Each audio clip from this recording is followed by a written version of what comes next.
Hey everybody, welcome to the Let's Play Leak. I'm John as always, and this is Steam Roulette number 3. As anybody who's followed me on Twitter or Facebook know, we're going to be playing 50 Shades of Grey Simulator 2015, or Zen Bound 2 as it's more appropriately known, especially because it predates 50 Shades of Grey. Anyways, yeah, as I mentioned, if you're not following me on Facebook and Twitter, you should. Twitter, I am at TheManaLeak, and Facebook, I'm facebook.com/TheManaLeak, and I'll be posting there what the next Steam Roulette game will be, so you guys can kind of figure out what's coming up and get excited for it.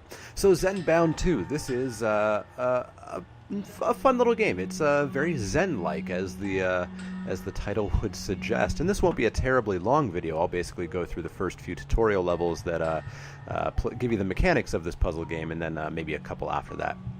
But the basic sort of idea of this game is you're given a wooden object. Could be a wooden duck, could be a wooden hippo, could be a wooden person, and there's a nail in it and a rope attached to it. And you then need to, with the mouse, manipulate that object and rotate it so that you wrap it up in the rope. As the rope touches the wood, it will paint it. And your goal is to ideally paint 100% of the object with the least amount of rope. But let's jump into the tree of introduction to see what I mean here. So our first one is going to be this little bird here, so let's give it a play. So here we've got our bird, and we can rotate it with the mouse, and you see the nail down there has the rope attached to it. And there's a nail here. When we're done, we tie the rope off on the nail, and that will sort of finish it up for us. We have 2.5 centimeters so far of rope on, and we have 50 total. So we need to paint this with at most 50. And you can see where the rope is touching a little bit, it's sort of being painted silver. And so we can just rotate, rotate, rotate. And of course, the tail's pretty easy, but as we get to these parts, it's going to be a bit harder to get maybe the back of that wing. So maybe we need to kind of rotate it that way a little bit. And then we can try to do the same on the back of that wing. Go up around the chest of the bird, and you can see down in the bottom left-hand corner, it's telling us what percentage of the bird has been wrapped up and painted, and we just hit 100%. So now we want to tie it off on the nail. So we wrap the rope around the nail, let it touch the nail, hold it for a few seconds, and it'll tie itself off. And there is a nicely wrapped up bird. And that's the basic idea of the game, is just figuring out how to wrap the object up with the least amount of rope while covering 100% of the area. But there are mechanics. So the nail bombs, these are the first mechanic that's going to be introduced. So here we have a moose. Very Canadian sort of object here, and we've got all these nails stuck into it, these little pins.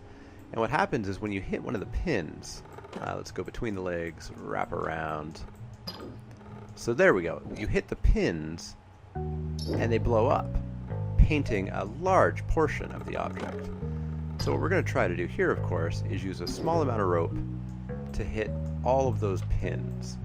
And hopefully all of those pins will paint the moose. Now, as you saw, the rope is sort of having some tension on it here. It fell off of that pin. So I'll just wrap it up again like that. And then, what do? We can go after the ears, I suppose.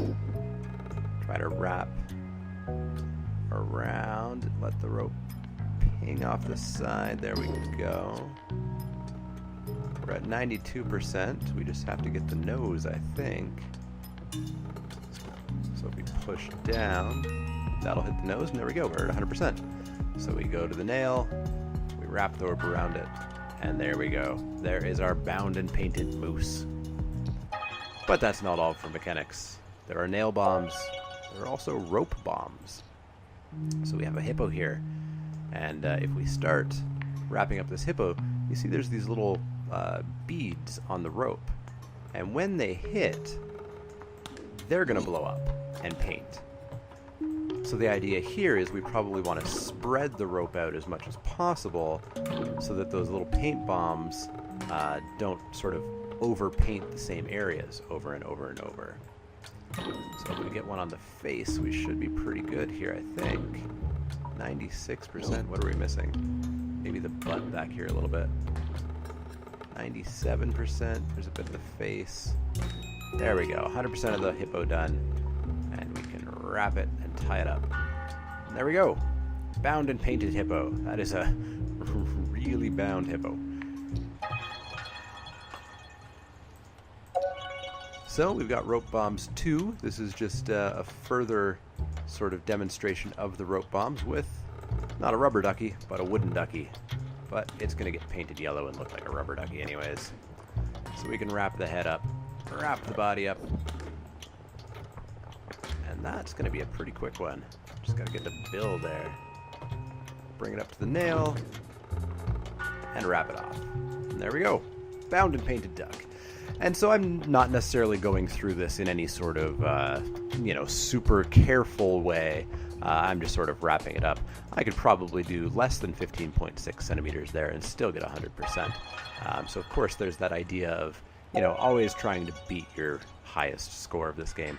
And then we've got nail bombs number 2, just another experience with the nail bombs. And we have a wooden hedgehog here with a whole bunch of nails. I don't think we have to hit all of the nails in order to paint the hedgehog. Maybe we do. But we'll try to grab a bunch in a potentially precarious way. I feel like if the rope sort of stretched and pinged off one of these nails, it would ping off of all of them. And when it does ping off, as you just saw there, the bomb grows back and the paint that it had painted goes away. Oh, we're at 100%. I'm just talking away here. I guess it was that last one that got us 100%. So we can head off to the nail and tie it off. And all you have to do is just sort of have the rope tense against the nail for a few seconds and it will tie itself off. And there is a pretty weakly bound hedgehog, I would say. Yeah, but that was a small amount of rope. And your ultimate goal is to get these flowers here. So we did as best as we could. We got the full 3 flowers, which is based on the amount of rope that you used and how much paint you got on the object. The more flowers you get, the more levels you open up. So we completed the Tree of Introduction, so we can head back to the main menu. And I'll do just the first one of Tree of Vitality before we wrap this video up. So Tree of Vitality is this person with their knees coming out of their chest. One heck of a deep squat, I guess. So we need to wrap this person up. We don't have any nail bombs. We don't have any rope bombs or anything fancy. This is just the good old rope painting. So this one you can see is a little bit tricky because those arms are a real pain in the butt. They don't make the wrapping easy. So we can just keep twisting here. And I want to keep sort of twisting around the inside of the arms here. Because if I wrap around the outside of the arms, it's going to sort of leave a whole bunch of places where the rope is just not touching anything, which means it's basically wasted rope. Yeah, I'm not doing a great job here. I'm not sure how many flowers I'll get exactly. I'm only at 62%. Let's wrap the face up a little bit there. 73%, so the nail is active now. We can tie it up if we wanted to. I'm going to try to get to 100% though. And so you can see I've actually kind of screwed myself over. I don't know if I can get underneath that arm because there's all these ropes here. There's no way for the rope to really get in there anymore. So you do have to sort of plan out where everything's going in order to get the highest scores. We're at 82%. We're at half of our rope used up. 86%. Just keep trying to hit all the places we haven't hit. There's a big spot on the back there. And we might be able to come at the arm a little bit that way.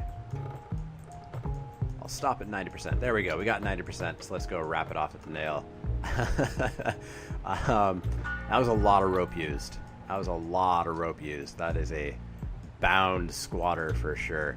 So you see, we didn't get, I guess there's a little 99 there actually. So we didn't get 99%, which would have got us that third flower. So if we want to unlock all the levels, we're going to have to come back here and fully wrap this up to 99%. And you can see there's 5 levels available on this one. And if we jump back to the main menu, You can see there's the tree of challenge, nostalgia, reflection, introspection, focus, reminiscence, conflict, and tribute.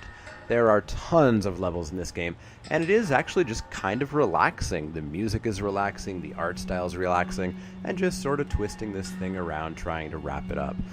Some puzzle games frustrate the hell out of me. I'm never really frustrated with Zen Bound. I'm just kind of relaxed usually. But yeah, that's Zen Bound 2. Just a quick little video, quick little game. Not too much really to go into on it. Hopefully you guys enjoyed that, though. I definitely want to hear what you think of the Steam Roulette series and, of course, the channel as a whole. If you do have any questions, comments, suggestions, you can let me know in the comments below. You can also find me on Twitter at the Let's Play Leak, and that's where you'll see the first notice of what the next Steam Roulette video will be, as well as on Facebook at facebook.com/theletsplayleak. As always, you found me here on YouTube. If you like the videos, you should click those little thumbs up icons. Let the world know. Let me know. Let my videos keep rising through the ranks. And you should also subscribe to my channel. There's a subscribe button below each video and one in the outro of each video. That'll keep you up to date on all the latest Steam Roulette episodes, Kerbal Space Program Completes episodes, and any other little videos that are going to pop up here or there. I have big plans for this channel and lots of videos planned. But as always, if you have any questions, comments, suggestions, let me know. Otherwise, I'll see you all next time.